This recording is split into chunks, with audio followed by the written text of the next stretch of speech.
안녕하세요. SPNSTV의 정석 기자입니다. 조준호입니다. 오늘은 정글님을 모셨는데요. 무슨 얘기했죠? 정글님의 개인적인 트랜스젠더, 트랜지션, 에스트로겐, 한국 교육, 왼손잡이, 그리고 다양성을 받아들이지 않는 한국 사회에 대한 이야기를 했으니 끝까지 꼭 봐주세요. 구독과 좋아요 부탁드리겠습니다. 감사합니다.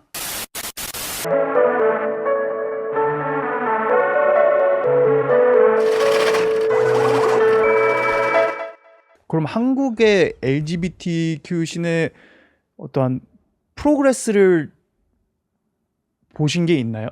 지난 10년, 20년 사람들의 수용성에 시용성일 수도 있고 사람들이 좀 더 자유롭게 익스프레스를 한다든지. 왜냐면 제 입장에서는 한국의 적어도 이런 메인스트림 미디어에서 누군가가 게이로 커밍아웃을 한다던가 아니면 트랜스젠더라든지 그런 거를 홍석천, 하리수 이렇게 손에 꼽을 수 있을 정도의 사람만 이렇게 메인스트림으로 익스포즈가 되고, 그렇지 않은 경우는 대부분이 사실 잘 모르는 그런 것 같은데, 그럼에도 불구하고 해방촌이나 이런 데서 활발히 액티브리 활동을 하고 계시니까 그런 프로그레스를 좀 더 뭔가 피부로 많이 보실 것 같아서 어떠한 프로그레스들이 좀 있었는지가 궁금한.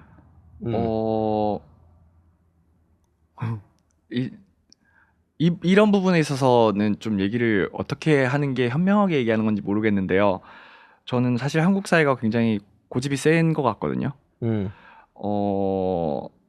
굉장히 선구적인 것에 대한 자부심이 있어요. 뭔가 빨리 무언가를 해내고 맞아. 우리가 앞서서 최초 했고 이런 것들에 대한 자부심들이 엄청나요. 근데 특정 분야에 있어서는 굉장히 고집스럽게 대화를 피하고 못 본 척하고 없는 것처럼 행동하거든요. 그래서 그게 답답할 때가 되게 많아요. 하필이면 또 제가 그 군에 속해 있는 사람인 것 같아서 좀 갑갑할 때가 되게 많은데 느리긴 하지만 분명히 꾸준히 앞으로 나아가고 있는 것 같거든요. 일단은 먼저 제가 드래그를 그만둔 시점에서 코로나를 지나고 코로나를 넘어서 이제 새로운 세대들이 이제 클럽에 나오기 시작하면서 이태원의 클럽이 엄청 잘 되고 있어요. 이태원의 퀴어 클럽이 엄청 잘 돼요.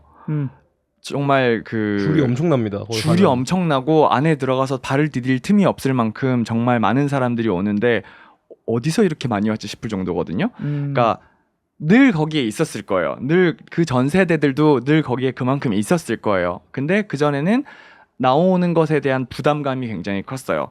뭔가 나올 때 이태원에서 내가 눈에 띄어서 사람들이 어떻게 아는 사람 만나면 어쩌나 이런 생각들을 하는 사람들을 실제로 이야기를 들어본 적도 있고, 그러니까 그게 몇 번 오다 보면은 사실 그럴 두려움을 가질 건 아니구나라는 걸 이야기하는 사람들도 본 적이 있고, 그 불안함의 정도가 아예 바뀐 것 같아요. 그냥 놀러 나온 건데 이태원 그냥 이태원에 게이들만 있나? 이런 시선으로 바라보고 자유롭게 행동하고 자유롭게 표현하는 경우들도 되게 많아진 것 같아요. 레즈비언 문화는 좀 더 다른 것 같긴 한데 그들은 또 그들만의 이렇게 굉장히 프라이빗한 시간들을 되게 많이 누리는 걸로 알고 있고, 이 안에서 수많은 변수들이 있긴 하지만 어쨌거나 자기 자신을 조금 더 편하게 표현하고 살아가고 있는 것 같거든요. 근데 이게 사회적으로 봤을 때 언급되지 않는 것 같다는 생각이 들 때가 되게 많아요. 그러니까 충분히 이야기가 필요한 부분도 그냥 모르는 채 하고 약간 옆으로 밀고 넘어가는 경우들이 되게 많은 것 같거든요. 하나의 예로 또 한국에서 인권운동, LGBTQ 인권운동을 하는 친구들이 굉장히 많아요. 아마 보통 대부분의 사람들은 그들을 접할 기회가 없을 거예요. 왜냐면 규모가 작고 그들이 고군분투하고 있지만 어떤 리소스도 되게 부족하고 그래서 보여지고 있는 것들이 굉장히 제한적일 것 같아요. 근데 그들도 점점 현명하게 이제 연대하고 뭐 예를 들면 장애인 단체들이랑 연대해서 서로 힘을 합쳐서 함께 목소리를 키워준다거나 뭐 젠더라는 경계를 벗어나서 뭐 성노동자들이라거나 뭐 이런 우리가 함께 사회의 소수자이고 약자에 놓여져 있는 사람들을 서로 응원하고 지지하고 같이 앞으로 나가고자 하는 그런 움직임들이 점점 더 많아지고 있어요. 그래서 사실 계속해서 진화하고 있는 것 같긴 하거든요.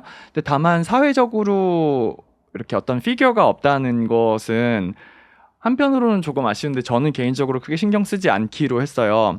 사실 말씀하셨던 뭐 하리스님이나 홍석천님도 20년도 전에 그쵸. 사람들한테 알려진 인물들이잖아요. 그 뒤로 업데이트가 없어요. 이게 웬일이에요? 풍자 있잖아요. 아 풍자 씨도 아, 있죠. 풍자 풍자 씨. 씨도 있죠. 풍자 씨도 되게 재미있는 방식으로 이야기를 이끌어 나가긴 하는데 사실 절대 이거 진짜 조심해서 얘기해야 되는 건데 절대 풍자 씨에 대한 어떤 아쉬움이 있고 이런 건 아니에요. 근데 모두가 그렇게 얘기해야 되는 것도 아니고요. 근데 풍자님은 풍자님으로서 그냥 멋있게 사는 거예요. 풍자님으로서 이게 젠더랑도 상관이 없고 LGBTQ랑도 상관이 없고 풍자님으로서 재밌고 풍자님으로서 멋있고 풍자님으로 나오는 거예요. 약간 뭔가 풍자님이 가지고 있는 LGBTQ의 어떤 그거는 거의 그냥 워시업된 느낌이에요. 아무도 얘기하지 않고 뭔가 서로 약속이나 한 것처럼 조심하는 거예요. 존중의 의사이기도 한 것 같기는 해요. 근데 실제로 우리가 해야 되는 이야기이기도 한 것 같거든요. 그러니까 풍자님을 놓고 도마에 올려놓고 얘기를 하자는 얘기는 절대 아니에요. 근데 뭔가 우리가 갖고 있는 선입견들이나 궁금증이나 그리고 그들이 사회에서 어떻게 살아가고 있는지 사실 풍자님 같은 경우는 정말 잘된 케이스고 뭐 멋있게 살아가는 사람들이 있어요.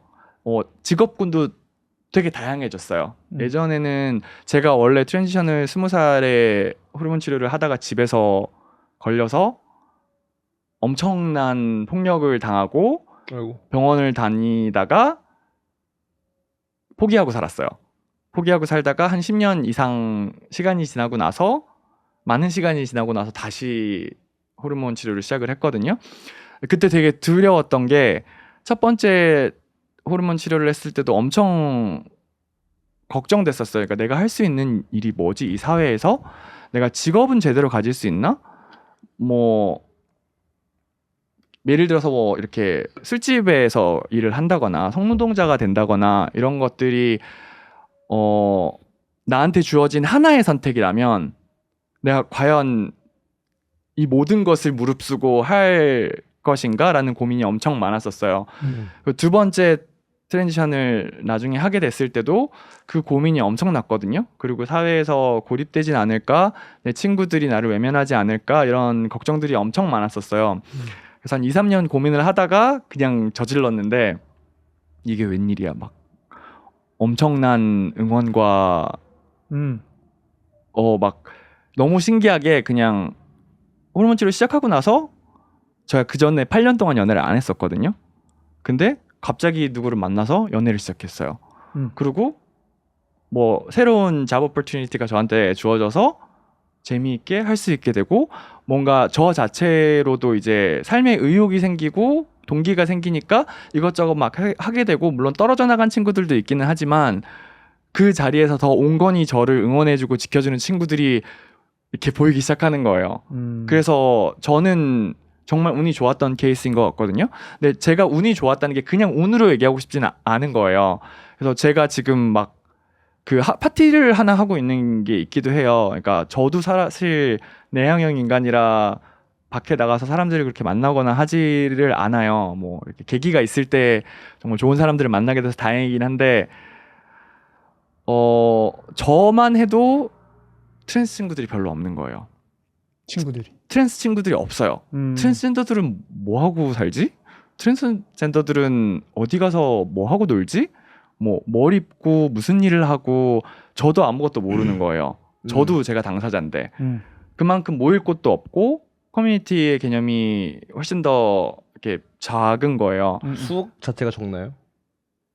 숫자는 정확히 모르겠는데 제가 이 파티를 운영해 오면서 느낀 건 훨씬 많구나. 예, 그냥 내가 그들을 볼 기회가 없었던 것처럼 그들도 다른 사람을 볼 기회가 없었고 우리가 서로 어떻게 존재하고 있는지도 모르고 있었구나라는 생각이 많이 들었어요. 그래서 그분들이 다 이렇게 한 군데를 이렇게 모아줄 만한 그런 사람이나 기회가 없었다라는. 지금 이제 그런 게 많이 생기기 시작하는 것 같아요. 사실 인권단체들은 그전에도 있었거든요. 근데 너무 약간 인권단체에 내가 가서 약간 하나가 될 수 있을까 약간 그런 걱정들이 있어서 사실 발걸음이 안 떨어졌었는데 조금 더 접근성이 좋은 트랜스 커뮤니티들이 생겨나기 시작하는 것 같아요. 오케이. 그래서 거기에서 보면은 진짜 다양해요. 그리고 똑똑하고 강하고 그리고 한 번은 최근에 제가 어떤 다른 트랜스 커뮤니티 행사에 이렇게 와서 사람들 좀 만나고 했으면 좋겠다 그래서 갔었어요. 제가 되게 좋았던 게 들어갔는데 보통은 이게 안 하려고 하는데 저도 사실 이 사회에서 살아오다 보니까 그 상대의 젠더를 머릿속으로 자연스럽게 떠오르게 되잖아요. Yes. 상대의 어떤 외모나 혹은 뭐 옷차림이나 뭐 이런 것들을 통해서 머릿속에 떠오르는데 몇 명은 전혀 모르겠는 거예요. 중간? 이게 약간 메일 투 피메일인지 피메일 투 메일인지 트랜스젠더인지 여성인지 좀 헷갈리는 거예요. 남성인지. 그래서 그 순간 되게 통쾌했어요. 와, 이거 진짜 좋은 기분이다. 모두가 이렇게 헷갈렸으면 좋겠다. 왜냐하면 사실 실제로 학교 다닐 때 그런 거 있잖아요. 뭐 이렇게 외국에서 두 분 학교 나오셨죠? 네. 네, 외국에서의 학교 가면 어떤지 모르겠는데 저는 초중고는 한국에서 나왔거든요. 학교에서 여성스러운 남자애는 놀림감의 대상이 되기 정말 쉬워요. 맞죠. 그리고 미국도 남성스러운 똑같습니다. 여자도 좀 그 도마 위에 올라가기가 되게 쉽잖아요. 마치 남성만 남성적이에요. 남성은 남성적이기만 해야 한다. 그리고 그 남성적이라는 것의 가치나 어떤 형태에 대해서 정확한 논의도 없이 알아서 네가 찾아야 돼. 안 그러면 놀림당해도 할 말 없어. 그 약간 역할을 마땅히 수행해야 되는 그런 느낌이 있긴 하죠. 네. 그래서 본능적으로 그걸 찾아야만 되는 느낌인데 사실 사회에서도 똑같이 그런 것 같거든요. 그래서 아까 말했던 것처럼 약자나 소수자에 대한 어떤 배려가 좀 더 있을 때 더 건강하고 좋은 사회가 된다고 믿는 저로서는 실제로 행복도가 올라가는 걸로 알고 있습니다. 네. 실제로 그리고 제일 행복한 나라 그 삶에 대한 만족도가 높은 스칸디네비안 사람들은 그런 신경 하나도 안 써요. 그러니까요. 진짜 제가 지금 일하고 있는 회사가 스웨덴 회사라서 느끼는 건데 진짜 하나도 신경 안 써요. 궁금하지도 않아요. 그럼 정글 누나가 좀 그런 그러니까 첫 번째 트랜지션 했던 경험에서는 그때 당시 시대는 조금 그거에 더 아직 준비가 안 되어 있었으나 말씀하시는 걸 들어보니까 최근에 트랜지션을 이제 했을 때는 좀 더 주변 사회의 그런 리셉션이나 그거를 옹호하는 사람들이 훨씬 더 많아졌다는 그런 개인적인 얘기를 들으니까 아까 질문이 좀 답이 되는 것 같아요. 뭔가 그 시대가 그런 식으로 조금 프로그레스가 있고 좀 더 소셜 억셉턴스가 높아졌다라는 그런 생각? 아니 한편으로는 제가 버블 안에 살고 있어서 그런 것도 있는 것 같아요. 저를 수용해 줄 수 있고 저를 이해하고 응원하는 커뮤니티를 제가 찾아와서 그 첫 번째 트랜지션을 실패했었던 순간부터 두 번째 트랜지션까지 그 길을 제가 찾아왔기 때문에 이 버블 안에서 있어서 그럴 수도 있어요. 그리고 저도 많이 단단해지고 저도 제가 누군지에 대한 인지력이 훨씬 더 뚜렷해졌기 때문에 그런 것도 있을 수 있긴 하거든요. 근데 확실히 세상은 다음 세대들 친구들한테 진짜 얘기하고 싶은 건 엄청 갑갑하고 암담하고 힘든 시간이라도 세상은 바뀌고 있긴 해요. 그거는 진짜 믿었으면 좋겠어요. 진짜로 저는 사실 그런 얘기를 해줄 수 있는 어른들이 없었거든요. 그래서 누군가가 그 얘기를 해줬으면 조금 더 약간 아파도 좀 더 약간 희망적으로 아플 수 있었을 것 같아요. 근데 진짜로 변하고 있어요. 그리고 실제로 한국은 아직도 좀 더디인데 이 팝컬처 안에서의 어떻게 표현이 되는지를 보면 사람들이 앞으로 어떻게 생각할 수 있는지를 좀 보여줄 수 있는 것 같거든요. 우리가 약간 그 가랑비에 젖는 줄 모른다 뭐 이런 표현이 있잖아요. 그 조금씩 팝 문화에서 그 사람들을 표현할 때 그 LGBTQ 쪽 사람들 혹은 소수자 약자들을 표현하는 방식이 조금씩 바뀔 때 처음에는 거센 반응이 있을 수도 있지만 조금씩 그럴 수도 있지 뭐 어차피 사람인데 그리고 주변에서 누굴 만났는데 뭐 그냥 똑같은 사람인데 라고 생각할 수 있는 어떤 발판이 되어주는 것 같아요. 베이스를 깔아주는 것 같아요. 아까 정글님이 했던 아주 좋은 포인트 중에 하나가 like, 한국은 혁신을 되게 좋아해. 그리고 그거에 대한 프라이드 있어. 우리가 제일 빠르고 진보적이고 이런 걸 하고 있어. 근데 어떤 것들은 아예 담론이 이루어지지 않고 있단 말이죠. 근데 그거를 다양성에 대한 거에만 그런 건지 왜 그게 좀 모순적이잖아요. 어떻게 보면은. 저는 그 애널로지가 그 전쟁의 이유도 있다고 생각해요. 헐? 네, 전쟁이나 혹은 뭐 약간 침략에 대한 어떤 그런 거가 있다고 생각하는 게 사실 어제 밤에 약간 바에서 친구랑 잠깐 얘기를 나눴었는데 그 한국에서 사람들이 역사에 대해서 별로 얘기하지 않아요.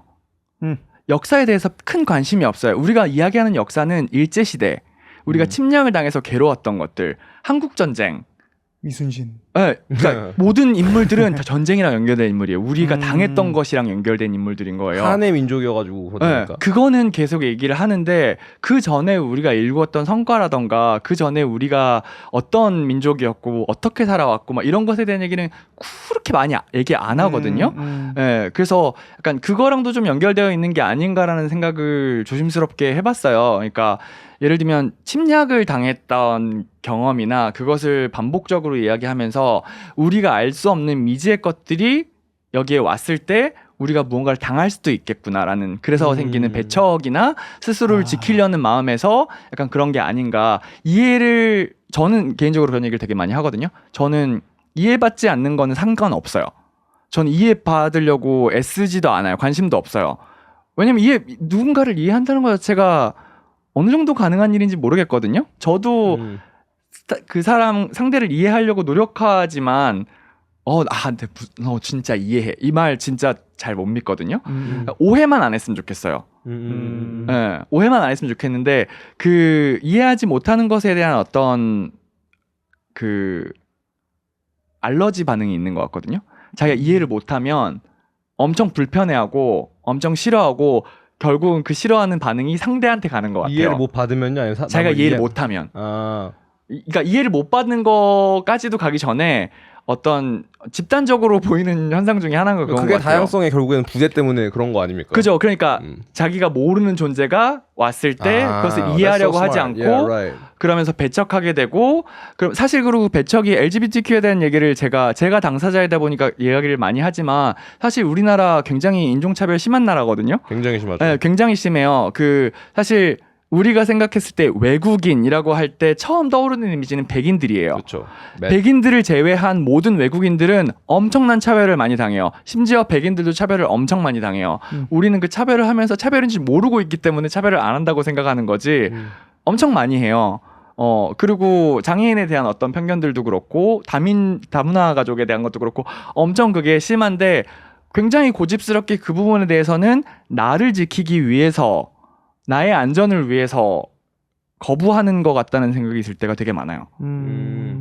남을 이해하지 않으면은 굉장한 불편감을 온다가 좋은 포인트인 거예요. That's a good point.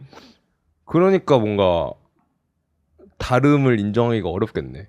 그러면 상대방을 자꾸 내 프레임으로 계속 끌어올 수밖에 없겠다. 내가 맞는 거고 나는 계속 설득을 계속 하는 거야.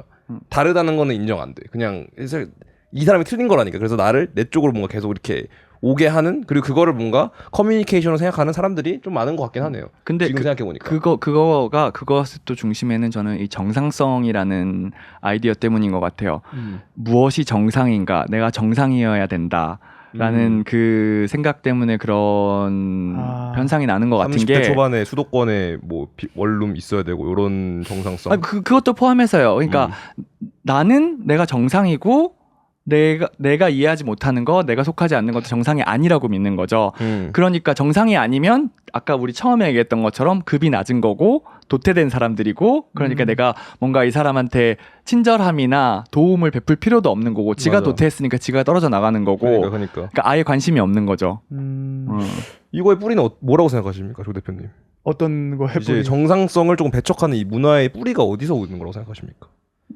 아까 말씀하셨던 것처럼 또한 서바이벌에서 오지 않은 인스팅트이지 않을까 싶은데 뭔가 외세의 침략이 많아서 그런가? 어떤 위협으로 보는 거지. 이게 자기네들이 익숙하지 않은 새로운 아이디어들을 그게 어떠한 뭐 그 사람 전 세대가 생각하는 뭐 가족에 대한 프레임이 됐건 뭐 어떠한 그런 프리컨셉션들에 대한 위협으로 어떠한 판이 바뀌면서 뭐 경제가 망가질 수 있다. 아니면 뭐 그게 1번인 것 같거든. 뭔가 모든 것들이 일단 경제 성장률이나 뭐 이런 거에 대한 위협.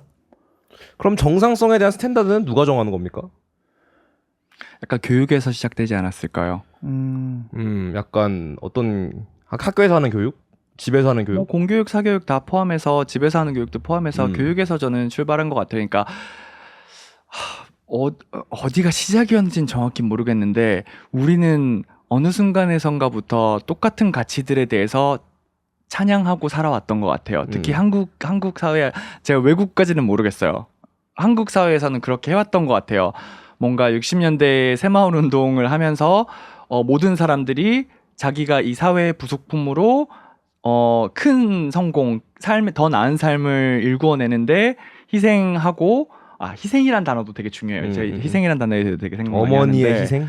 모두의 희생, 우리는 모두 희생하고 있다고 생각하는 것 같아요. 그리고 희생을 상대에게 강요하고. IMF 때 금을 갖고 오는 그런 느낌. 아유, 그건 정말 대단하죠. 그런 나라가 어디 있어요, 진짜. 그러니까요. 진짜 약간 기괴하면서도 멋있는 현상이긴 한데, 그리고 제가 말하는 이 모든 것들이 다 무조건 나쁘게 보는 건 아니거든요. 그냥 원인을 이해하면 좀 어떻게 방향을 찾을 수 있지 않을까라는 생각에서 출발해서 혼자서 고민을 해보는 것들인데, 그냥 그러다 보니까 우리는 사회적으로 더 나아지는 상황이 되려면 좋은 학교를 가야 되고 이 정도 되는 돈을 벌어야 되고 이때 아이를 가져야 되고 이런 것들이 자리를 잡고 더 빠른 속도로 과열화되기 시작하면서 이제는 도태되면 네가 잘못한 거야 라는 그러니까. 분위기가 된 그리고 것 그 같아요. 사람들한테도 하여금 근데 그 사람이 사실은 정말로 불평등한 인바이러먼트에 태어나서 코론코 도태가 될 수도 있는 건데 그 사람조차도 목소리를 낼 수가 없어.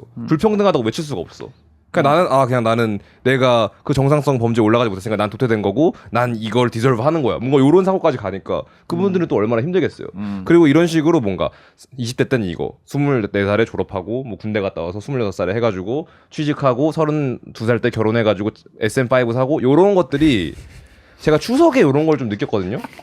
가족들 만나셨어요? 네, 그러니까 누나를 만났는데 이제 누나가 남자친구가 생겼대요. 그래서 남자친구가 생겼다고 해가지고 근데 뭔가 그 사람의 뭐 성격 이런 것도 물어봤지만 my initial thought is like 직업 뭔데?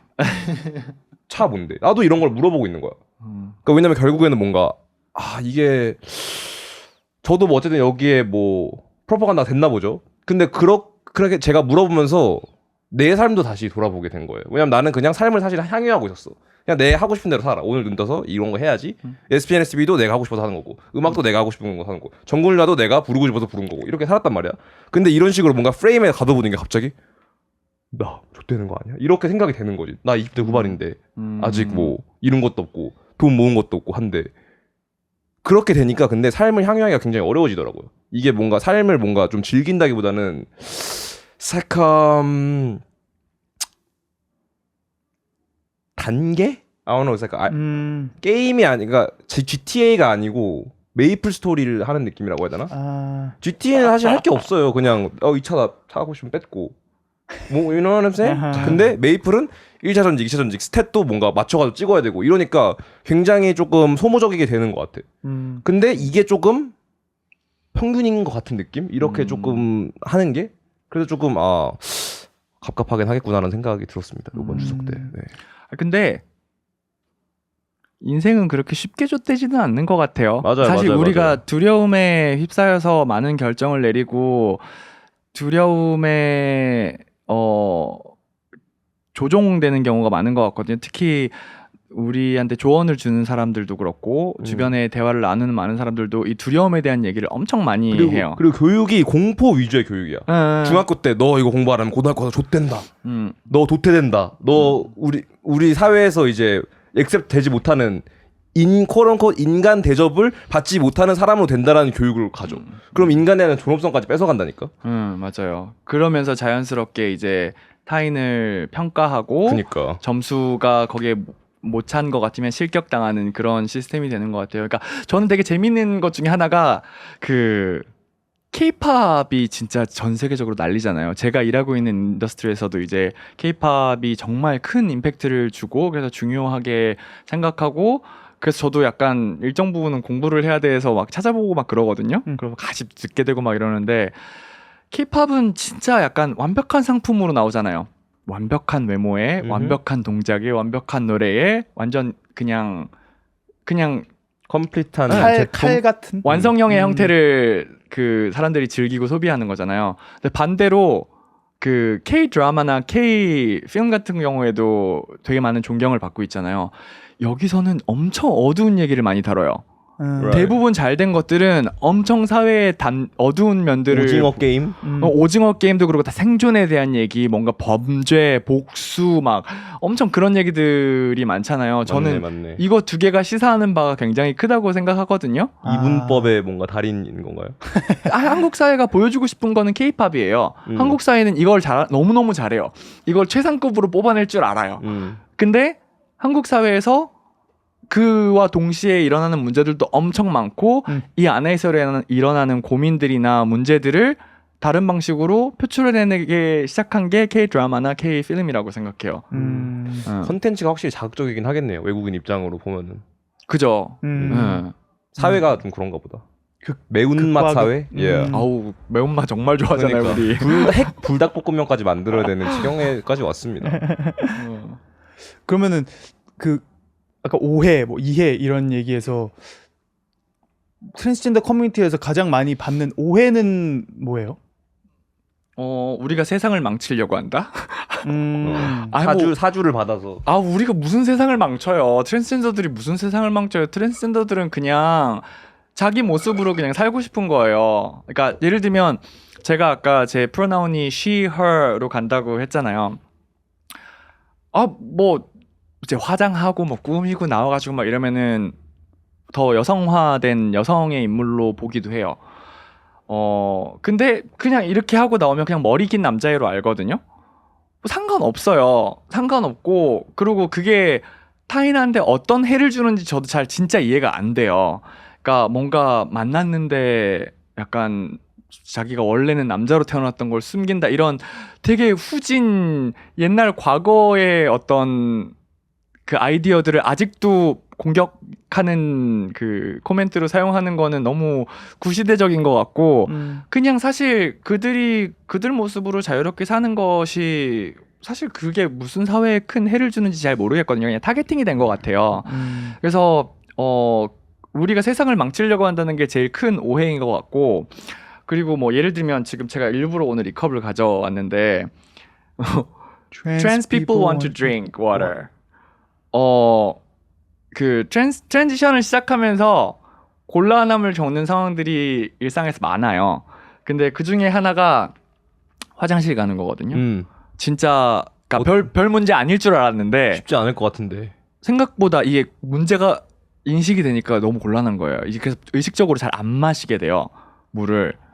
그리고 장애인 칸이 있으면 장애인 칸에 편하게 들어갈 수 있어요. 물을 안 마시게 된다. 화장실을 쓰고 싶지 않아서. 불편하니까. 오케이. 그건 네. 진짜 몰랐네요. 그래서 일단 공중변소는 피하지만 꼭 가야만 하면 그 장애인용 칸이 있는지를 확인하고 거기로 들어가거든요. 그러니까 사실 그렇게 스스로 약간 내가 잠재적인 범죄자가 될까봐 두려워서 그 상황을 회피하는 그런 상황이 안 생겼으면 좋겠다는 생각이 들어요. 사실 범죄를 염두하고 변태가 있을 거다라는 가정하에 그런 문제들을 계속해서 화두화시키는 거잖아요. 근데 여성도 여성을 성적 대상으로 볼 수 있어요. 남성도 남성을 성적 대상으로 볼 수 있어요. 그러면 뭐 1인 칸을 다 만드는 건 어떨까요? 아니 문제를 본질적으로 해결하는 건 전혀 아니면서 특정 사람들을 잠재적인 범죄자로 취급해버리고 차단시키는 건 불공평한 것 같다는 거죠. 약간 그 영화 마이너리티 리포트 보셨어요? 톰 크루즈 나오는 거? 네, 그 영화에서 보면은 그 데이터를 통해서 범죄를 저지르는 사람을 예측을 할 수 있어요. 그래서 범죄를 저지르기 전에 체포해가는 한국 사람들 너무 얘기거든요. 좋아하겠다 그거. 엄청 히트했었어요. 예. 예. 근데 사실 그런 상황에 놓인 것 같은 거예요. 무슨 공상과학도 아니고 우리가 뭘 했다고. 근데 진짜 되게 트리키한 시츄에이션이긴 하겠네요. 그러니까 화장실 가고 이러는 게. 그리고 일상적으로 그거 말고도 불편한 건 엄청 많아요. 그러니까 그냥 왜 더러운 눈으로 보는지 모르겠어요. 내가 그런 뭘 거지. 했다고. 나에 대해서 알지도 못하면서 왜 더러운 눈으로 보고. 그리고 외국이랑 한국이랑 제가 느끼는 제일 큰 차이점은 외국에서도 쳐다봐요.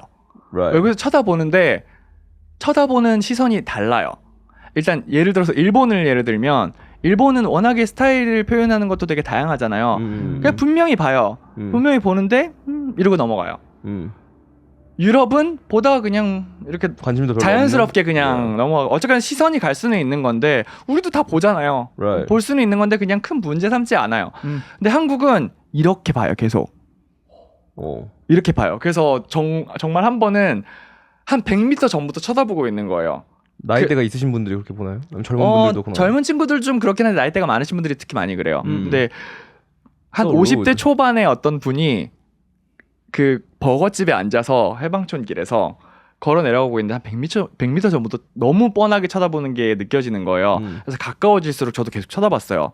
그래서 옆을 지나가는데 이렇게 계속 쳐다봤거든요. 그때 아저씨가 화를 내는 거예요. 그래서 아니 먼저 보셨잖아요. 그렇게 얘기했더니 할 말은 없는데 계속 화를 내시는 거예요. 그러니까 본인이 쳐다보고 있다는 것도 생각을 못하는 건가라는 걸 그때 처음 깨달았거든요. 네. 그럴 수도 있긴 하겠네요. 네. 근데 사실 그거는 우리가 살면서 예의라고 하는 걸 배우잖아요. 예의라고 하는 걸 배우기 때문에 타인을 대하는 방법에 대해서 한 번 더 생각하고 자신이 실수를 저지를 수는 있지만 실수를 저지르지 않으려고 되돌아보는 어떤 그런 과정이 필요하잖아요. 만약에 여성을 그렇게 쳐다봤다고 하면 이거는 당연히 문제를 삼을 수 있는 문제잖아요. 나는 소수자고 약자니까 그냥 참아야 되나? 막 그런 생각이 들 때가 되게 많거든요. 그래서 약간 목소리를 높일 때도 있어요. 확실히 좀 그런 발언을 원천 차단하는 그런 문화가 있는 것 같긴 합니다. 그죠. 그리고 불편한 얘기 안 듣고 싶다. 뭐 이런 얘기들도 되게 많이 하는데 그래서 약간 농담 섞어서 하기도 하고 저만의 방식대로 좀 이거를 어떻게 공론화시키면 좋을까? 어떻게 이야기를 하면 좋을까? 막 이런 생각들을 좀 하게 되는 것 같아요. 왜냐면 불평하는 사람이 되고 싶진 않아요. 저도. 그리고 뭔가 이 이야기를 통해서 다 공감할 수 있었으면 좋겠고 사실 저는 중간 지점에 놓인 사람인 것이 자랑스럽거든요.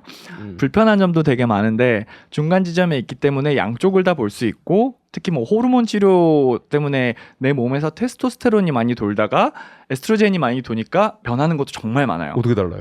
엄청 달라요. 그냥 생각하는 것도 달라지고 그 사회적인 감수성이 아예 바뀌어요. 그러니까 스스로 자극적인 부분도 있고 더 행복해지나요? 그거는 더 행복해진다라는 건 굉장히 그 동화적으로 생각하고 표현하는 것 같고요. 사실 트랜스의 삶도 일반인들의 삶과 똑같습니다. 근데 제가 왜 그 얘기를 했냐면은 어쨌든 자살률도 남자가 더 높고 하니까 에스트로겐을 맞으면 좀 어쨌든 사회적으로 내가 생각하기에는 공감도 조금 더 잘 되고 좀 더 사회적이 되면서 조금 더 행복해질 수도 있지 않을까라는 생각을 해서 물어봤던 것 같아요. 저의 경험은 사실 저를 통한 경험이기 때문에 제 몸을 제 영혼을 통한 경험이기 때문에 일반화시키기는 좀 어려운 것 같기는 해요. 근데 공통적으로 트랜스 친구들이랑 이야기하다가 보면 나오는 얘기가 진짜 웃긴 게 이것도 좀 자극적인 얘기를 하는 것도 필요한 것 같아서 I love it. 그러니까 성욕이라는 게 있잖아요. Yes. 그 성욕에 대한 생각이 아예 바뀌어요. 오케이. 욕망이 사라지는 건 아니거든요. 그러니까 에스트로겐을 시작하고 난 이후로 그 남성 호르몬이 몸에서 돌고 있는 사람들은 이걸 뭔가 이렇게 배출을 해야 되는 이걸 해서 끝내고 그럼 다시 이제 그 생각을 하지 않고 그냥 온전한 사고 체계가 돌아가는 그런 시스템이 있잖아요. 지배를 받지 않게 되는. Yeah. 지배받지 않아요. 그래서 너무 편해요. 오히려 저는 그거로부터 자유로워진 게 너무 좋아요. 그래서 어떤 그런 물론 저는 뭔 말인지 알았어요. 성적 욕구에 대한 생각이 좀 바뀌어서 그 질감이 좀 바뀌어서 이제 또 새로운 방식으로 이제 상대와 그 인티메시를 즐기는 그런 좋은 경험을 하고 있거든요. 근데 그 전에 했던 그 테스토스테론과 저의 관계는 사실 굉장히 불편한 관계였고, 그리고 그 피메일 투 메일 트랜지션을 한 테스토스테론을 맞는 트랜스 친구들의 얘기를 들어보면 호르몬 치료를 하면 욕구가 엄청나서 아무것도 할 수가 없대요. 정상적으로 생각이 안 되는 거죠. 계속 그 욕구가 강해져서. 그러니까 사실 그러고 나서 그 친구들이 했던 말이 남자들이 그렇게 약간 성적인 것들이나 이런 것들에 대한 이야기들이 엄청 많고 그게 중요한 게 그 이유가 있구나. 사실 남자 중학생들 장난 아니거든요. Yeah. 그래서 사실 그런 점에서 생각해 보면, 그러니까 이게 그냥 남자애들은 이래, 여자애들은 이래, 뭐 이렇게 볼 게 아니라 그냥 우리 몸에서 어떤 호르몬이 흐르고 있고 그것이 어떤 영향을 주고 그래서 이럴 수 있다.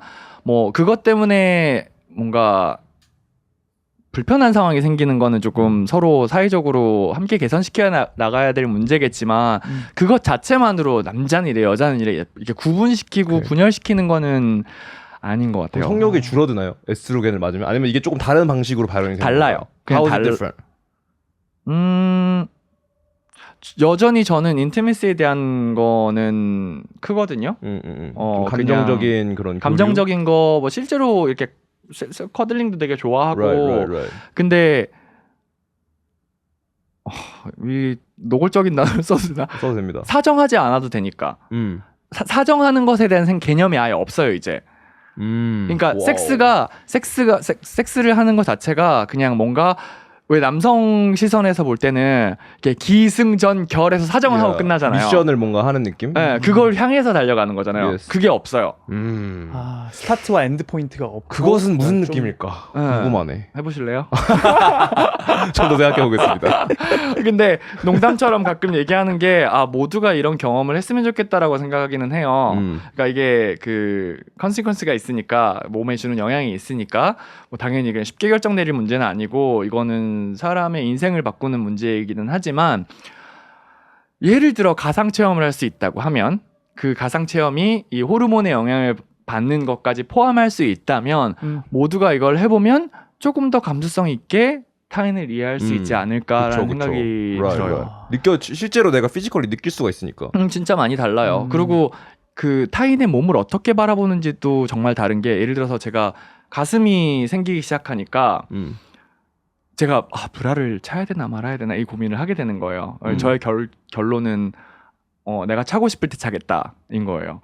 안 차고 다녀요. 근데 약간 좀 붙는 티셔츠를 입고 다니면 이게 유두가 보이잖아요.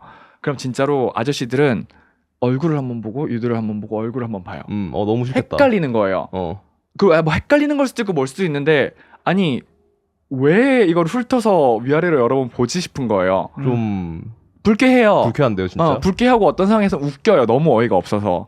근데 사실 내가 남자로 살았으면 경험하지 못했을 거고 불쾌하다는 얘기를 들었지만 어떻게 불쾌한지는 내가 몰랐잖아요. 근데 이제는 내가 경험하니까 아는 거예요. 너무 싫을 것 같아. 그러니까 그리고 볼 수도 있어요. 눈이 갈 수도 있어요. 뭐 눈은 갈 수도 있죠. 근데 한번 했을 때 이러면 안 되겠다라는 그런 아까 말했던 예의를 한번 생각을 해보면 충분히 피할 수 있는 문제라고 생각하거든요. 그러니까요. 근데 마치 이 사람들한테는 그렇게 해도 상관없어. 약간 이런 듯한 태도가 보이니까 그게 저를 화나게 하는 거죠.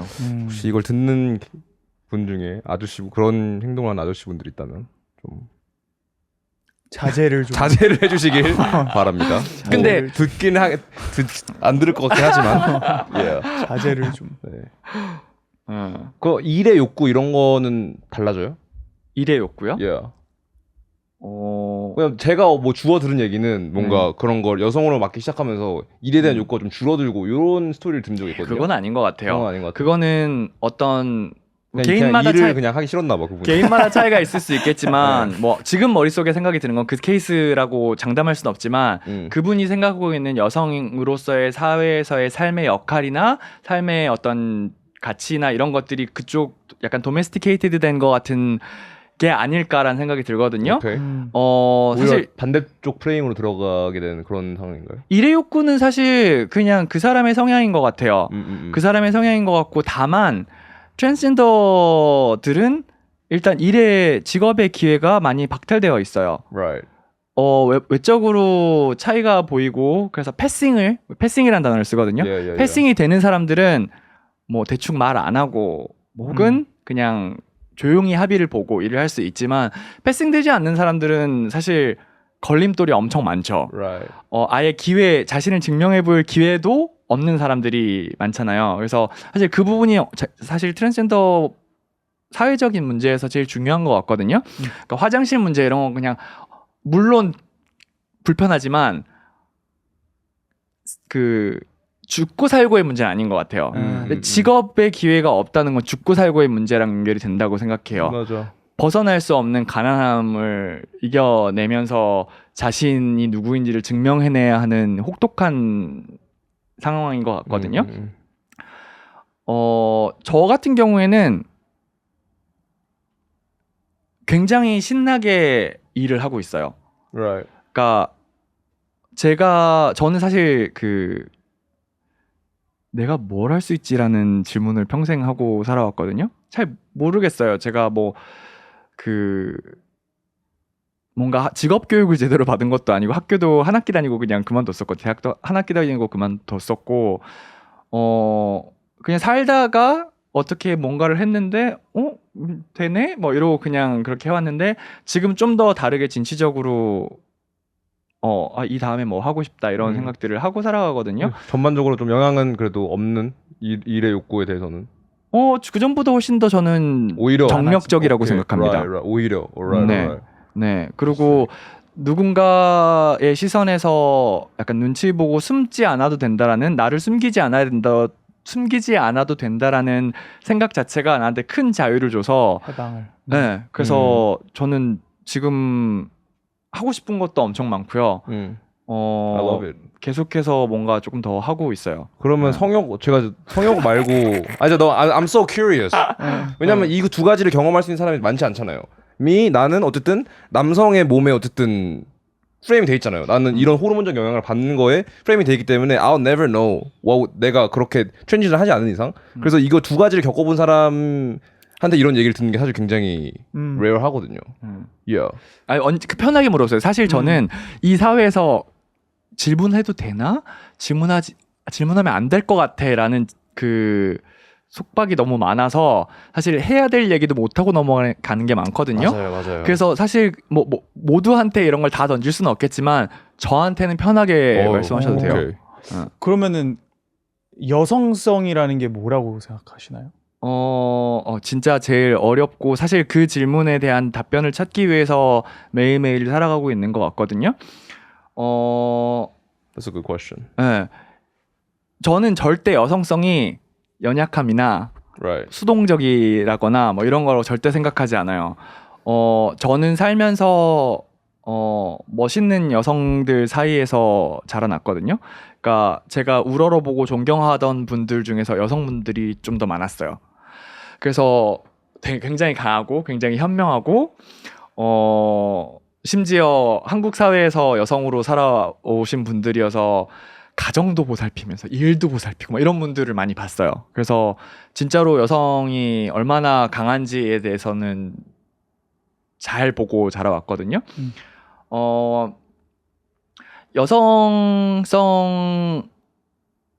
여성성에 대해서 생각을 하다 보면 좀 늘 비슷한 지점에 와 있는 경우가 되게 많은데 섬세함?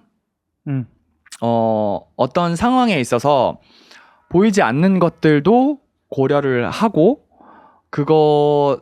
그것을 통해서 상대방을 좀 포용하고 배려해주는 그런 점들이 여성성에 더 많이 기인하고 있는 것 같다는 생각을 들어요. 아니, 물론 이것도 단정지어서 얘기할 수 없고 저도 그거를 계속해서 발견해 나가는 여정 안에 있지만 여성들이 하는 연대에 감동받을 때가 되게 많아요.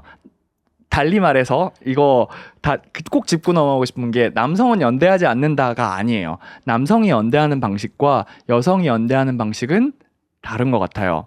그리고 저는 그 여성의 연대가 가지는 섬세함이나 배려들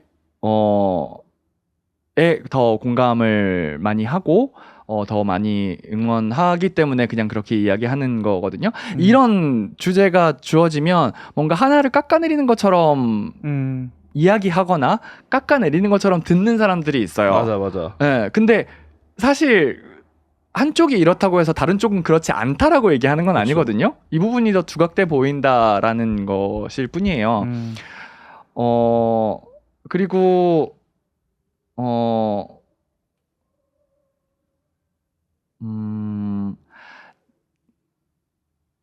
모르겠어요. 이거 되게 조심스러운 것 같아요. 제 안에서 굉장히 말이 어려운 정리가 질문입니다. 안 되어 있는 것 같아요. 근데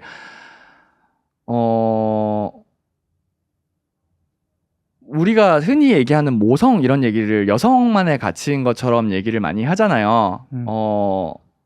소중한 것을 대하는 자세는 모두 비슷하다고 생각하거든요. 근데 제가 질문을 던지고 아직 답을 못 찾은 부분은 그 부분인 것 같아요. 이것 또한 사회에서 학습받고 역할을 수행하는 과정에서 배운 것이라 그런 건지. 모성애가요? 그러니까 타인을 특정한 방식으로 보살피고 하는 거예요. 모성도 포함해서 그게 사회적으로 내 몸에서 태어났으니까 내가 보살피는 것을 그 모성의 가장 강한 코어라고 생각을 하는 거잖아요. 근데 우리가 소중한 것을 다루는 마음은 다 비슷하다고 생각해요. 아빠라고 해서 모성이 없다고 생각하진 않거든요. 아빠도 정말 자신의 그 아이를 소중하게 보살피고 싶어하고 지키고 싶어하고 그것을 위해서는 무엇이든 해서 싸울 거라고 생각하거든요. 근데 다만 이 사회에서 아빠한테 모성을 가르치진 않아요. Right. 섬세함과 그렇죠. 돈 많이 벌어오라고 가르쳐. 이걸 가르치진 않아요. 그러니까 배울 기회가 없었던 거예요. 그렇지만 여성들은 그것을 강요당하고 혹은 Right. 자기가 정말 아끼니까 자신의 몸 마음을 담아서 인생을 담아서 보살피게 되잖아요. 그러니까 이게 젠더의 역할이 내 몸에서 기인한 건지 나의 DNA에 꽂혀 있는 건지 아니면 사회에서 학습된 것인지. 실제로 트라우마도 우리의 DNA에 각인된다고 하거든요. 그래서 예를 들면 전쟁을 겪은 한 세대는 같은 트라우마가 DNA에 각인이 돼서 다음 세대에 물려줘요. 그러면 That's us. 네, 근데 이 많은 세대를 거치는 동안 여성의 역할이 아이를 보살피고 모성을 표현하는 것이었고 교육을 받아왔던 일이라고 하면 거슬러 올라갔을 때 원래부터 거기 있었던 건지 없었던 건지는 사실 알 수 없잖아요. 그래서 이거를 뭔가 누군가에게 족쇄처럼 채우거나 누군가의 의무인 것처럼 이야기하거나 하는 게 아니라 사실은 우리가 모두 보살펴야 되는 거고 서로 같이 그런 감수성을 길러갈 수 있으면 제일 좋은 것 같거든요. 근데 이것도 조금 서로를 배려하는 그런 마음이 조금 부족해서 그런 게 아닐까. 근데 제가 TV를 봤는데 이제 남자아이와 여자아이들의 뭐런 차이점에 관한 실험을 하는 TV였거든요. 근데 뭐 그것만 편집해서 보여준 걸 수도 있겠지만 이제 엄마가 거기 앞에서 아픈 척을 하는 거예요. 그러면은 여자아이는 와가지고 막 같이 막 울어. 그러면서 막 엄마 괜찮아? 이러는데 남자아이는 에헤 이러면서 엄마는 삿대질하면서 웃더라고요. 그래서 그런 걸 보면 뭔가 근데 그 아이들이 뭐 사회적인 당연히 인플루언스를 받았겠지만 그래도 뭔가 본인 이 몸에서 느끼는 걸 바탕으로 행동을 했을 확률이 조금 더 높다고 생각하거든요. 이거를 왜냐면은 배울 시간도 없었고 하니까. 근데 그 방송이 그런 것만 편집해서 내보낸 걸 수도 있겠네요. 그래서 정답은 저도 모르겠습니다. 사실 그런 부분은 그냥 하나의 케이스로 보거나 하나의 리서치로 그냥 보는 게 맞는 것 같고요. 예를 들면 되게 몇 년 전에 되게 재미있는 그 캠페인이 있었는데 제가 회사는 기억이 안 나는데 어떤 캠페인이 있었는데 Run like a girl 아, 이라는 봤어요. 그걸로 사람들한테 이렇게 뛰어보라고 하는 거예요. 그럼 막 이렇게 뛰어요. 근데 여자애들한테 실제로 run이라고 하면 졸라 열심히 멋있게 뛰는 거예요. 그래서 우리가 갖고 있는 선입견이 어떤 그 현상을 머릿속에서 상상하게 하는 것도 있고 그것 때문에 시작해서 우리가 나쁜 의도도 없이 사실은 그냥 자연스럽게 그렇게 되어버리는 경우들도 있는 것 같거든요. 좀 뇌의 프로세싱 파워를 아끼려고 그렇게 생각하는 거일 수도 있겠네요. 이거 근데 그거는 좀 약간 힘의 분배가 잘못돼서 그렇다고 생각해요. 오케이. 여성이 좀 더 그것을 이야기할 수 있는 시대가 되었기 때문에 이런 캠페인도 나올 수 있었던 거지. Right. 뭐 사실 투표권만 해도 그렇게 100년도 안 된 일이거든요. Right. 예. 그 여성들은 사실 발언할 기회도 없었고 교육의 기회도 훨씬 적었고 근데 지금 이제 조금씩 이 밸런스를 맞춰서 어떤 비슷한 수준으로 가기 위해서 노력하고 있잖아요. 비슷한 수준까지 도달을 하게 되면 아마 지금처럼 나오는 어떤 격렬한 이야기들은 좀 덜하지 않을까 싶거든요. 사실 내가 지금까지 당해왔어라고 생각하는 그렇게 느끼는 사람들이 자신의 불만에 대해서 이야기할 수 있는 거는 당연하다고 생각해요. 근데 그 반응을 듣고 내가 잘못했어 왜 나한테 지랄이야 이러는 사람들이 약간 더 이 젠더 갈등을 더 부추기는 것 같거든요. 인터넷에 그런 글 많이 보이던데. 엄청 많죠. 예, 사실 그거는 사실 열도 안 받아요. 그냥 너무 웃겨서. 근데 확실히 어려운 주제로 대화를 하기가 점점 어려워지는 것 같습니다. 예. 이런 젠더도 있고 뭐 세대건 뭐 발언하기가 굉장히 어렵습니다. 근데 계속해서 발언해야 합니다. 그러니까요. 예, 사실 근데 약간 목을 걸고 해야 되는 것 같아. 그래서 이게 저는 어떤 느낌이냐면은 이 뭔가 단두대에 있는 느낌? 저는 노바디여서 할 말 마음대로 해서 너무 좋아요. 예, 좋겠다. 전 진짜 유명해지고 이런 거 진짜 안 하고 싶은 게 특히 한국에서는 한마디만 하면 그냥 바로 나락 보냅니다. 이거 굉장히 발언하기 어려워요. 그냥 의견이 있을 수도 있는 거고 맞아. 그 의견이 너의 의견과 다를 수도 있는 건데 그냥 바로 매장시키잖아요. 근데 그거에 대한 옹호한 댓글은 이제 야 누가 뭐 칼 들고 너 보고 연예인하라고 협박했냐 너가 좋아가지고 공인의 자리로 올라간 건데 이거에 대한 질타도 마땅히 받아라 요런 댓글들이 있습니다. 그거 보면서 심호흡을 좀 하게 되는 그런 방향성으로. 그러면 와 이거 너무 비약적인 얘기일 수도 있는데 너 지금 네 집에서 네 엄마 아빠가 밥 해주고 학교 보내주고 했으니까 아빠가 그냥 존나 패면 그냥 입 쳐 닫고 맞고 있어야 되겠네? 좀 그런 느낌이죠. 그런 느낌이죠. 그러니까 뭔가 불합리함에 대해서 부조리에 대해서 누구든 이야기할 수 있어야 되고 그것이 문제를 해결하는 시작 지점이라고 생각하는데 그것의 뿌리를 차단시키는 거는 이 사회가 계속 병들게 하는 거라고 생각해요. 맞아요. 뭐가 맞다 틀리다를 얘기하는 게 아니라 문제에 대해서는 누구든 자유롭게 얘기할 수 있어야 된다고 생각해요. 그러니까요. 근데 이제 뭔가 여론이 조성이 되고 그리고 그 여론의 그런 잣대가 이거는 틀린 발언이다라고 이제 판단되는 순간 이 발언만 틀린 게 아니고 이 사람이 틀린 거야 이제는. 그래서 과거의 영상들을 보면서 모든 발언들을 이제 스크린샷 해가지고 그것만 잘라서 올리는 그런 행보를 보면서 저는 굉장히 위축이 됩니다. 근데 또 이걸 하고 있어요. 그래서 뭐 웃기는 것 같긴 한데 어쨌든 갑자기 그런 생각이 드네요. 잘하고 계세요. 잘하고 계세요. 사실 듣고 싶었어요. 아니 사실 쉽지 않습니다, 여러분. 구독해 주세요, 진짜로. 그냥 약간 엉뚱한 지점에서 엉뚱한 질문들과 엉뚱한 답들을 있는 대로 담아놓고 생각은 여러분이 알아서 하세요를 잘하는 것 같아서 무책임? 그래서 너무 좋아요. 그래서 되게 재미있게 보고 있고 감사합니다. 그리고 사실 그냥 그러니까 제가 계속 여러 번 그 얘기를 했잖아요. 약간 중간에 낀 사람, 약간 그레이 에리아에 있는 사람이라는 얘기를 많이 하는데, 그러니까 그 두 분도 이제 한국인이지만 한국적인 환경에서만 자란 게 아니잖아요. 그렇죠. 그래서 가지게 되는 어떤 생각의 폭과 감정의 폭과 그 시선들이 많은 것 같아서 그래서 그게 곳곳에 보이는 것 같아서 더 흥미롭게 보고 있는 것 같아요. 네. 감사합니다. 네. 근데 사실 그 아닌 척 하잖아요, 많이. 그냥 어떡해요? 좀 다르게 생각해도 그냥 그냥 음. 이러고 넘어가는 경우가 되게 많으니까 이야기 계속 할 수 있는 거는 너무 좋은 것 같고 저도 아마 안 닥치고 계속 이러고 살 것 같아요. 뭐 사실 삶이 어디로 가고 있는지 저도 잘 모르겠어요. 그냥 뭐 예를 들어 우리는 매일 수많은 결정을 하잖아요. 근데 저는 그냥 크게 하나를 볼 수 있는 게 트랜지션을 하겠다라고 생각을 하고 행동으로 옮기기 시작한 이후로부터 막 인생이 어떻게 가고 있는지 모르겠어요. 막 인생은 결국 제가 통제할 수 있는 게 아니구나라는 생각을 최근에 되게 많이 하거든요. Right. 그래서 그리고 내가 통제한 대로 간다고 해서 나한테 좋은 건 게 아닐 수도 있어. 심지어.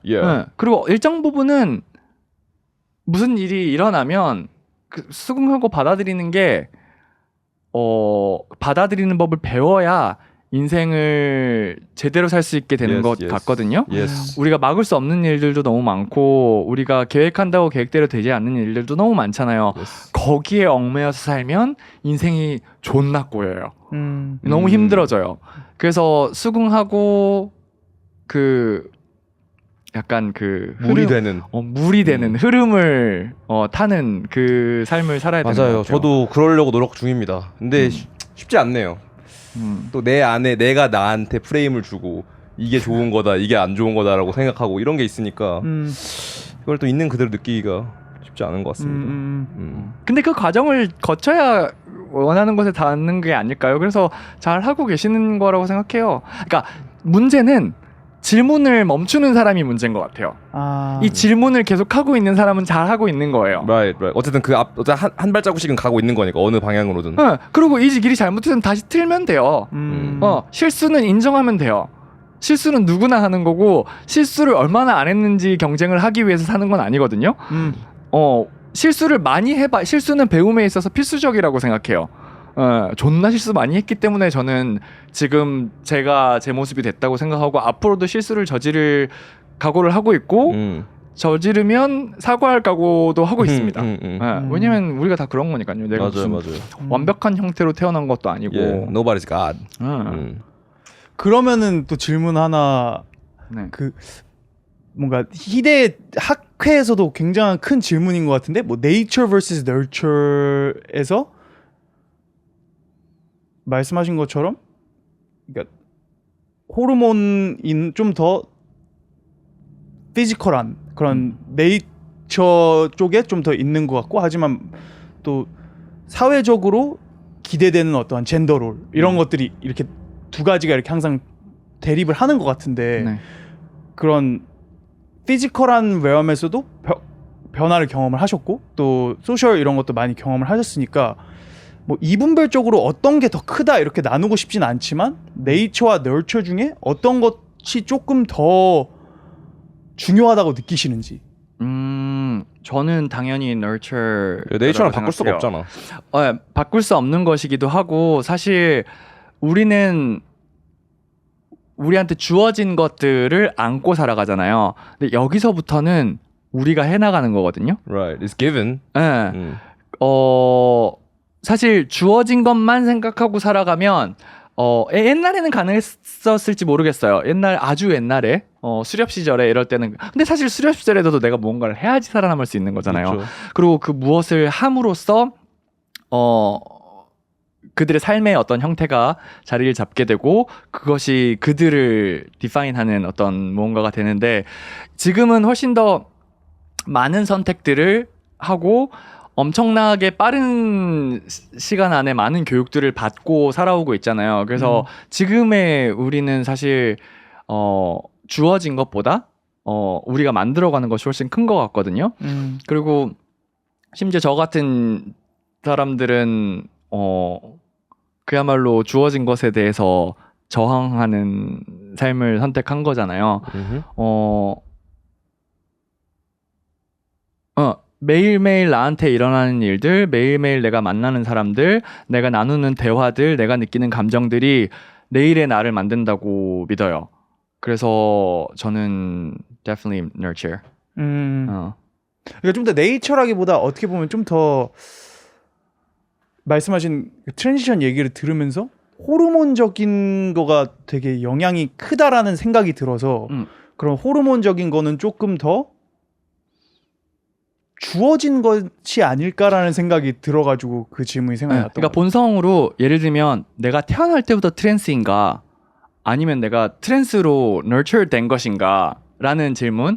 예를 들면 사람들이 뭐 예전에 되게 많이 하던 그런 얘기들이 그런 거잖아요. 뭐 게이 네가 이런 걸 보고 이런 사람들이랑 어울려서 게이가 된 거야. 맞아요. 그래서 뭐 그 게이 초이스냐 그 뭐 동성애자를 이성애자로 만드는 그런 캠프도 있습니다. 컨버전. 근데 저는 그 과정에 있어서 그 질문을 던지는 게 사실 무의미하다고 생각하거든요. 실제로 내가 무엇을 듣고 무엇을 하고 자랐느냐에 영향을 받아서 내가 트랜스가 됐던 게이가 됐던 뭐가 됐던 간에 그거를 그렇게 그 시선으로 보고 이야기를 하는 것 자체가 이게 문제라는 거잖아요. 그러니까요. 사실 이건 원인 파악도 아니고 그냥 문제에서 출발을 했기 때문에 저는 그거 자체에 동의할 수가 없는 거고 Right.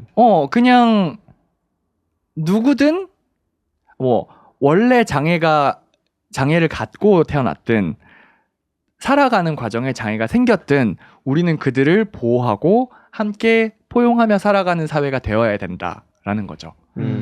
제 친구랑 나누던 대화 중에서 결국 우리는 모두 장애인이 되어가고 있는 거야라고 이야기를 하는 거를 듣고 되게 약간 숙연해졌었거든요. 우리는 지금 완성형이라고 생각하고 살아가잖아요. Right. 네, 그죠? 우리는 청각도 점점 나빠지고 뭐 시각도 점점 나빠지고 심지어 라식 수술도 했습니다. 그죠? 그러니까요. 그러니까 우리는 사실 그걸 보완해가면서 잘 살아가고 있는 거긴 한데 어느 순간에 그 기능을 다 할 수도 있어요. 사고를 당할 수도 있는 거고요. Right. 근데 자기는 그런 일이 없을 거라고 생각하고 그 가능성을 배제하고 그들을 바라보는 거죠. 사실 외국을 나가서도 한국에 있으면서 인종차별 당할 일은 없잖아요. 그쵸. 근데 외국에 나가보면, 이게 이런 기분이구나. 이게 이런 말도 안 되는 상황을 내가 감내해야 되는구나라는 걸 깨닫게 되는 거잖아요. 아무래도 차별을 좀 받아봤으니까 한국이 인종차별이 심하다는 그런 인지가 생기는 것 같기도 하네요. 미국 가도 실제로 뭔가 마이너리티로 살면서 뭔가 느꼈던 그런 감성들 이 있었기에 근데 한국에 태어나서 주류 인종으로 주류 국민으로 계속 살았어. 그럼 maybe you're just not aware. 내가 하는 게 차별이었구나. 이걸 모를 수도 있긴 하겠다. 그래서 사실 많은 경험을 하는 건 중요한 것 같고 근데 많은 경험을 해도 모두가 깨닫지는 않더라고요. 뭐 외국에서 살다 왔어도 그렇진 않고 약간 모르겠어요. 이것도 약간 nature vs nurture 약간 이런 거 비슷한 것 같은데 그냥 어떻게 보면 원래 그냥 이렇게 생각하는 사람들은 이렇게 태어난 건가라는 생각이 들기도 해요. 어차피 오메가 주류라고 생각해요? 저요? 주류가 되고 싶은 주류라고 100만 생각하세요? 유튜버가 되고 싶은 저는 뭐 한국에서 한국에서 한국부터 시작해 봅시다. 예, 한국에서 네. 당신 주류입니까? 애매? 어떤 포인트 애매? 어떤 포인트가 애매하나요? 그래도 주류처럼 생각할 수 있는 것 같은데 또 막상 나의 주변 사람들은 비주류가 많은 것 같다는 생각? 그래서 Right. 항상 좀 뭐 일하는 것도 그렇고 좀 더 항상 비주류와 주류를 잇는 그런 모호한 경계에 항상 있었던 것 같아요. 중요한 일을 하고 계시군요. 진짜로 진심으로 하는 얘기예요. 중요한 일이라고 생각해요. 그 가운데가 비지 않도록 연결해 주는 게 이 사회가 진짜 필요한 거라고 생각해요. Right. 근데 비주류인 분들이 대부분 주류와 있는 경계라고 말을 하곤 합니다. 네. 비주류. 저도 그렇게 생각을 해요. 난 비주류. 네, 이제 음악에서 뭔가 비주류인 걸 인정할 수 없어서. 네, 언더그라운드와 주류가- 뭔가 뭐 이런 케이팝 문화를 잇는 뭔가 다리가 돼야지. 저도 이렇게 생각을 합니다. 근데 보통 너도 똑같은 생각이었구나. 이런 생각 보통 그런 생각 많이 생각하시더라고요. 네.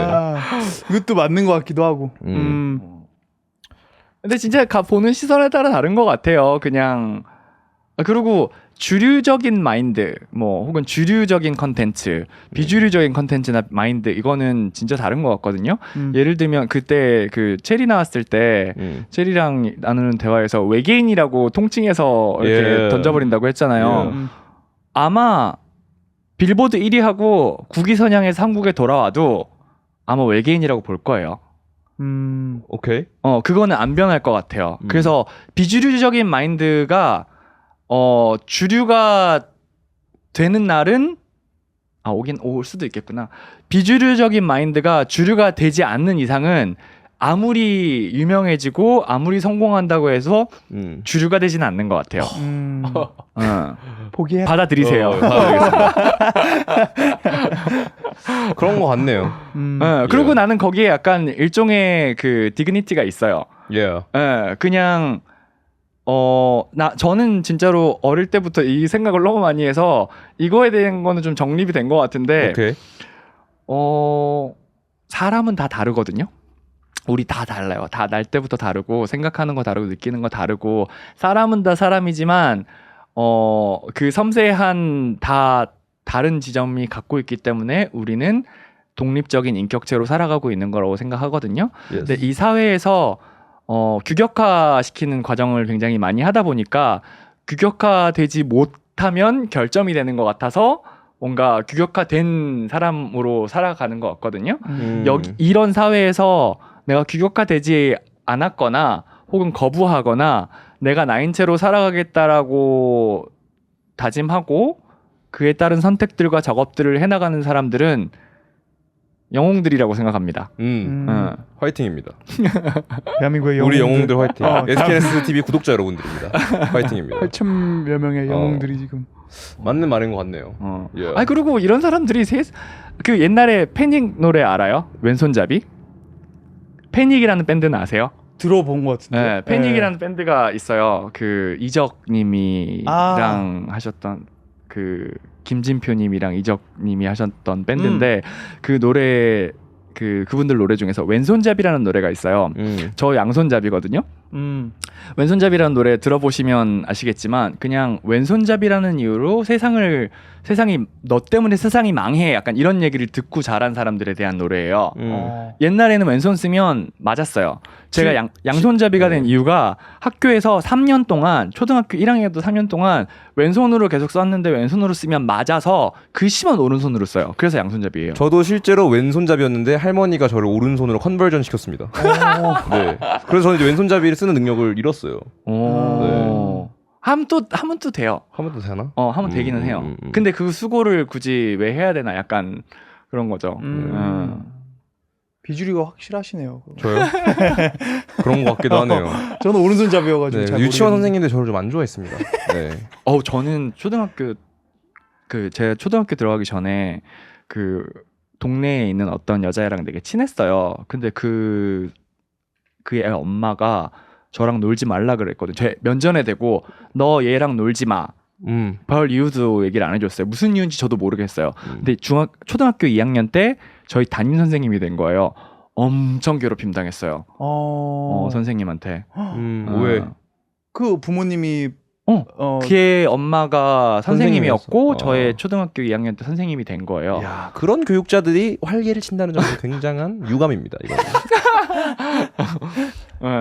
그냥 조금 다르면 일단 다루기 어렵다고 맞아. 생각하는 것 같아요. 저는 학교 다닐 때 선생님들한테 아주 사랑받거나 아주 미움받거나 약간 이 경계였거든요. 그러니까 Right. 왜 좋아해 주는지도 모르겠고 사랑을 받아서 약간 이러고 왜 미워하는지도 모르겠는데 미워해서 피하고 막 그랬었어요. 그래서 어릴 때부터 그게 그냥 배어 있었어요. 익숙하게. 저도 좀 그랬던 것 같아요. 생각해 보니까. 그래서 약간 그냥 저도 왜 미움받지 이 생각을 어릴 때는 고민을 진짜 많이 했거든요. 왜 저 사람은 왜 나를 미워하지? 왜 나한테 이렇게 얘기하고 왜 이렇게 하지라는 생각을 되게 많이 했었는데 생각해 보니까 별 이유 없이 나를 좋아해주는 사람들도 있네. 쟤도 뭐 내가 한 것도 없는데 나한테 그렇게 막 제일 챙겨주고 막 좋아해주고 선물 주고 막 내가 몸둘 바를 모르게 잘해주는데 그냥 있는 대로 수긍하면 되는구나. 영의 법칙을 따르며 살아가고 있구나. 그렇게 생각하면 좀 편하더라고요. 근데 확실히 교육 제가 효창공원에서 커피를 먹고 있었는데 어린이집에서 이제 소풍을 왔더라고요. 근데 그중 한 아이가 두상이 저랑 비슷했습니다. by the way. 그런데 그 아이가 막 다른 데 계속 뛰어가는 거예요. 그래서 막 돌 같은 걸 짚는다든지 여기 안 앉아 있고 거기서 막 뭐 간판을 만지고 이러면은 애들이 다 걔를 따라가서 간판을 만지는 거야. 근데 선생님은 걔만 이제 잡으면은 조용해지니까 걔를 계속 이제 약간 컨버전을 컨버전을 계속 시키는 돗자리에 앉게 컨버전을 계속 시키는 거죠. 그래서 좀 많은 생각이 들었어요. 뭔가 나의 모습도 바뀌고 근데 이제 나도 이제 어른 됐으니까 선생님의 입장도 이제 이해가 되는 거야. 사실 이 아이들을 어쨌든 내가 관리 감독을 해야 되는데 계속 새로운 거 하는 튀는 애들이 있으면 이게 골치 아프거든요. 왜냐면 또 얘만 그러는 것뿐만 아니라 또 요런 이제 좀 파이오니어적인 분들이 또 다른 분들의 이런 거를 또 일으키기 때문에 그래서 뭔가 I don't know. 사회화시키는 과정이 사실 필요하긴 한 것 같아요. 왜냐면 어느 정도는? 이미 사회가 형태를 갖추고 있고 근데 그거를 어느 때에 어느 나이 때에 어떤 방식으로 가르치느냐가 조금 더 논의되면 좋지 않을까 모르겠어요. 이게 뭔가 학술적으로 그게 이야기가 있는지 모르겠지만 튀는 사람 중에 하나로 살아왔던 나로서는 약간 그게 그들을 위한 섬세한 배려는 없는 것 같거든요. 그냥 닥쳐. 표준화가 좀 하지 마. 맞아, 그게 맞아. 단 것 같아요. 그러니까 예를 들면 심지어 저는 그렇게 막 흔히 말하는 나대는 스타일은 아니었거든요. 나대는 스타일은 아닌데 궁금증은 해결해야 되는 스타일이었어요. Right. 그래서 질문이 있으면 무조건 손을 들었어요. 한국에서 또 골치 아픈데. 존나 미움받았죠. 그러니까. 애들도 싫어했고 선생님도 싫어했고. 쟤왜 깝쳐? 이런 피드백을 바로 듣기 때문에. 네, 평소에는 조용했어요. 그래서 손 들어서 문제인 거예요. 이 점에 대해서 어떻게 생각하십니까? 이 점에 대한 어땠어요? 학교 다닐 때 어땠어요? 주류로서. 나는 뭐 한국에서 초등학교 짧게 다녔을 때는 그래도 인기가 좀 많은 편이었어가지고 근데 좀 좀 선생님들이랑 관계는 어땠어요? 조금 말을 듣는 아이였나요? 인기 많은 아이들이 보통 선생님 말 안 듣는 경우가 많은데. 난 좀 그래도 좀 나대는 편이었던 것 같은데 선생님들도 좋아했던? 오케이. 선생님들이 막 미워하진 않았어. 좀 총명했군요. 좀 더 그랬던 편이었던 것 주류? 같아요. 알파? 어. 근데 뭐 그래서 뭐 친구들도 되게 막 좋아했고 막 그랬던 것 같은데 나는. 근데 그 뭐 나의 그거와 다르게 좀 그런 자폐 아들 있잖아. 그런 친구들이 이제 일반적인 학교의 시스템에 들어갔을 때 그 친구들이 어떠한 이렇게 그러니까 되게 좁은 면으로 엄청나게 발달이 되어 있는 친구들이다 보니까 그러한 그 뾰족한 점들이 뭔가 이렇게 융화가 안 돼서 그런 뭐 스페셜 스쿨 같은 게 있는 거잖아요. 근데 조금 더 그런 극한 뭔가 익스트림 케이스 아니더라도 뭔가 근데 어쨌든 그런 사회라는 거에 대해서 말씀하신 것처럼 표준화와 이거를 이렇게 쉐이핑하는 게 필요한 것 같기는 해. 뭔가 그거가 이렇게 나쁜 거라고 생각하지는 않는데 이제 어느 부분에서는 희생을 하는 포인트들이 있겠지. 뭔가 나의 그런 뾰족함을 조금은 희생을 해서 나를 좀 더 둥글게 만드는 어떠한 예를 들어 자폐 말씀을 하셔서 생각이 난 게, 그러니까 저는 자폐 아동들이랑 별로 생활을 많이 해본 적이 없어요. 그래서 그냥 특징들만 알고 있고, 말씀하시는 거에 생각이 난 게, 뭐 요즘은 다른 이름으로 부른다고 들었는데 저가 학교 다닐 때는 특수반이라는 게 있었어요. 특수반에서 이제 조금 그런 특수한 환경에 있는 특수한 상황에 있는 아이들이 따로 교육을 받았었거든요. 근데 이들이 보통의 학생들과 함께 수업을 하면 수업이 지연되니까 따로 하는 게 아닐까, 혹은 뭐 이들의 어떤 학습 능력이나 속도가 달라서 그렇게 하는 게 아닐까라는 생각이 들기도 하는데, 너무 일찍부터 사회에서 이들을 차단시키는 것도 사실 문제인 것 같거든요. 네, 그러니까 뭔가 우리가 사회에서 함께 지내기 위해서 지하철에 들어가 소리치면 안 되고 뭐 이런 것들, 기본적으로 행해야 하는 예의, 아까 말했던 그런 것들을 배워야 되기는 하지만, 우리가 다른 존재들 그게 어떻게 다른 거든 간에 그 있을 때 차단당하면서 약간 그 스테리라이즈된 환경 안에서 너무 살아가다 보니까 이 바깥을 아예 모르는 것 같거든요. 그래서 그리고 어떻게 그 코론콧 일반 반에 있는 아이들한테 똑같겠네요. 그죠. 예. 그래서 뭔가 그러니까 어떤 그런 결정이 내어진 데는 다 이유가 있었겠죠. 뭐 옳다 그르다라고 얘기하는 건 아닌데 한 번 더 이런 부분도 좀 이야기가 되면 사실 좋지 않을까. 만약에 제 그 어떤 자폐 정도도 이렇게 레벨로 나눌 수 있다고 하는데 자폐가 있다고 해서 자폐 있는 친구들이랑만 만약에 제가 자폐가 있는 아이가 있다면 그렇게 안 하고 싶을 것 같거든요. 그러니까 그리고 다른 친구들이랑 지내면서 익히는 부분이나 성숙하는 부분들도 있을 것 같고 다른 친구들도 자폐 있는 사람들을 대하는 법을 배워야 된다라고 믿기 때문에 그래서 좀 그런 것도 좀 안타까운 것 같아요. 어렵네요, 진짜. 어려운 문제긴 해. 그리고 막 그런 단어, 장애우라는 단어도 있었습니다. 요즘은 안 쓰는데 이제 약간 뭔가 이 동정하는 거를 좀 그때 우리 도파민 오디 나왔을 때도 연민과 동정에 대한 차이를 얘기했었는데 좀 동정을 하면서 그게 좀 정의롭다고 느끼는 그런 조금 선민의식이죠. 네, 그런 좀 플로우도 확실히 있다. 장애우. 장애인 분들은 너무 우리가 보호해줘야 되고 지켜줘야 되는 존재니까 우리의 친구입니다. 이분들은 장애우입니다. 이분들을 뭐 대우해줘야 됩니다. 이것도 뭐 차별하는 거랑 그렇게 그냥 차이는 없는 것 같거든요. 시작점은. 그냥 그냥 저는 너무 단순한 게 그 본인들이 당사자들이 하는 얘기를 좀 들어볼 기회만 있으면 된다고 생각해요. 예를 들어서 지하철 접근권을 키워달라라고 얘기했으면 지하철 접근권을 키워주면 되는 거예요. 근데 안 들어주고 무시하니까 지하철에 가서 항의를 하는 거잖아요. 맞아요. 근데 모든 프레임이 걔네들이 출근 못하게 막았어. 사회에 문제를 일으키는 사람들이야로 프레임을 해버리니까 문제인 거잖아요. 그 많은 사람들이 실제로 그렇게 보고 그렇게 이야기하고 믿으니까 실제로 그런 뭔가 장애인들을 위한 시설이 진짜 부족하긴 하잖아요. 이런 그죠, 계단 부족하죠. 같은 것도 많고. 그래서 그냥 다른 편에 놓여 보면 조금 알 수 있는데 우린 너무 한쪽 편에서만 살아오고 내가 이 한쪽에 속해야 한다라는 그런 믿음? 정상성에 대한 이야기. 약간 그 설국열차에서 우리는 1등 칸 또는 2등 칸에 속해 있는데 절대 나는 3등 칸에 속할 리가 없고 3등 칸에 있는 애들은 저열한 애들이야 라고 생각하는 그런 마인드셋이 좀 있는 것 같아요. 근데 이게 비단 그냥 뭔가 정말 우리가 지금 말하는 어떠한 사회적인 약자라고 해야 될지 그런 사람들을 위해서 이런 마인드를 가져야 될 게 아니고 본인의 행복을 위해서 이런 마인드를 가져야 되는 것도 크다고 생각해요. 뭔가 어떤 다른 규격의 사람들을 저열하다고 판단을 하면은 나도 그렇게 생각하는 내 자신도 어떤 부분은 나를 저열하다고 느낄 거란 말이에요. 그렇기 때문에 뭔가 그 정도의 지능이 있었으면 좋겠다고 생각합니다. 그래서 네. 당장 그것을 멈추었으면 좋겠습니다. 그러니까요. 그래서 이게 그냥 비단 그냥 이분들을 뭔가 뭐 이분들에게 행복한 사회를 줘야 돼 이것뿐만 아니라 우리 자기 자신의 이기적으로 봐도 자기 자신의 행복을 위해서 중요한 것 같아요. 결국은 이게 타인을 배려하는 게 나도 배려를 받는 사회를 꿈꾸는 거잖아요. 그렇죠. 그 뭐 사람들이 옛날에 그런 얘기를 누구랑 나눴었는데 뭐 우리 집은 중산층인데 이렇게 얘기를 하는데 중산층이 뭔데? 그러니까 자기 스스로 중산층이라고 믿고 생각하는데 정말 니네 집안이 중산층이야?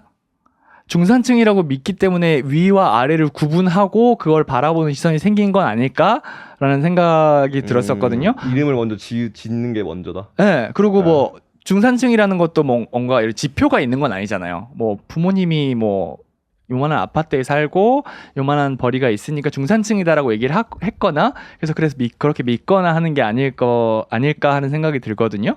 그래서 그냥 좀 모르겠어요. 그냥 내가 더 갖고 싶은 것에 대해서 비난하고 싶은 생각은 없어요. 내가 더 갖고 싶은 거는 좀 자연스러운 욕망이라고 생각해요. 근데 내가 더 가지기 위해서 타인을 착취하거나 타인을 깎아내리거나 타인 위를 밟고 올라가는 것에 대한 합리화? 정당화는 없었으면 좋겠어요. 그런 부분은 아까 말했던 것처럼 지능의 영역이라고 생각하거든요. 생각을 한 번만 더 하면 개선시킬 수 있고 내가 단순하게 그 다른 사람들을 어떻게 대하고 어떤 마인드로 접근해서 일을 하고 삶을 살아가는지가 결국은 큰 세상을 만드는 거라고 생각해서 나 하나쯤이야라는 생각이 상황을 계속 나쁘게 만든다고 생각하거든요.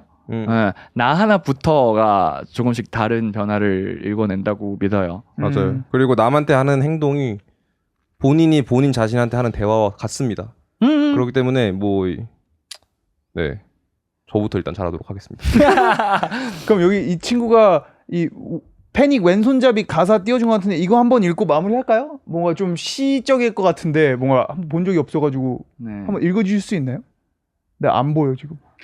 Can you zoom in a little bit on the lyrics? Whoa. 저기에서 이제 정글님의 페이블 파트를 읽는 걸로 마무리하도록 하겠습니다.